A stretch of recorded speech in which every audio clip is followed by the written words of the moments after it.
Il était une fois une jeune et jolie jeune femme qui…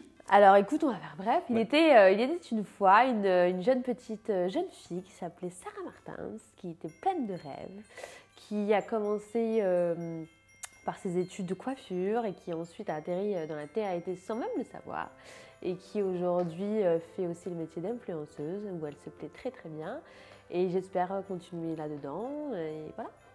Donc ça te résume, tu as toujours rêvé de faire ce que tu fais aujourd'hui, c'est Alors, ça? télé-réalité, non, je ne savais pas du tout que j'allais faire de la télé-réalité. J'étais plus pour actrice, moi, tu vois. Plus dans le style actrice. Et télé-réalité, avant, c'était pas un métier, quoi, tu vois. Et Mais certains disent que c'est un métier. aujourd'hui, c'est devenu un métier, même reconnu. C'est reconnu, enfin, je veux dire, on cravache, quoi, on bosse.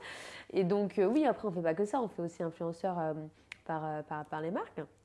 Mais ouais, on peut dire qu'aujourd'hui, oui, je vis un petit peu entre guillemets mon rêve. Alors qu'est-ce que c'est influenceur? C'est quoi la différence déjà pour toi entre un candidat de télé-réalité et un influenceur? Ou est-ce que c'est pareil? Alors, non, bah non, parce que tu peux être influenceur sans avoir fait de la télé-réalité. Influenceur, c'est via tes followers, en fait, tu montres différentes marques, tu leur apprends différents produits. Après, tu as différents types d'influenceurs. Moi, en l'occurrence, c'est vrai que je préfère travailler avec des marques que je connais, avec qui j'ai essayé de travailler, et pour pouvoir garder justement la crédibilité au niveau de mes followers à moi, tu vois. Leur montrer des marques qui sont vraies, des produits qui marchent vraiment, et pour pas justement avoir ce style de problème, à être là, à vouloir vendre tout et n'importe quoi, en fait. Et justement, tu dis à vouloir vendre. Est-ce que tu penses que quand on est influenceur, on est vendeur? Ah, pas du tout, non, non. De toute façon, influenceur, si tu veux, tu es là pour faire connaître une marque. Tu n'es pas là pour la vendre. Tu es là pour faire découvrir une marque. Quelquefois, tu as des codes promo, donc ça, c'est plutôt cool à leur donner. Mais tu ne peux pas faire de formation de commercial ou de vendeur, en fait.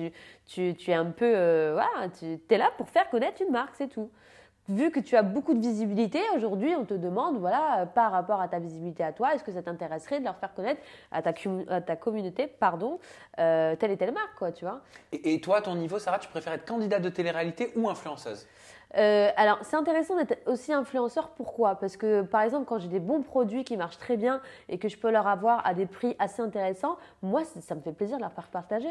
Comme moi, par exemple, avant de faire de la télé-réalité, c'est vrai que j'aimais bien aller avoir des petites promotions. Et puis, qui n'aime pas avoir des petites promotions? Même des fois, dans les magasins, quand on achète pour un tas d'argent, enfin, tu vois, tu leur demandes un petit prix, quoi, tu vois. Donc là, c'est un peu ce qu'on fait. Mais si on devait retenir qu'une chose de toi, tu préférais qu'on marque dans ta biographie candidate de télé-réalité ou influenceuse? Alors non, alors je pense qu'en France, il y a un grand problème avec la connotation de candidat télé-réalité et moi, j'ai aucun problème là-dessus. Donc non, en l'occurrence, candidat télé-réalité et influenceuse, les deux me vont très bien.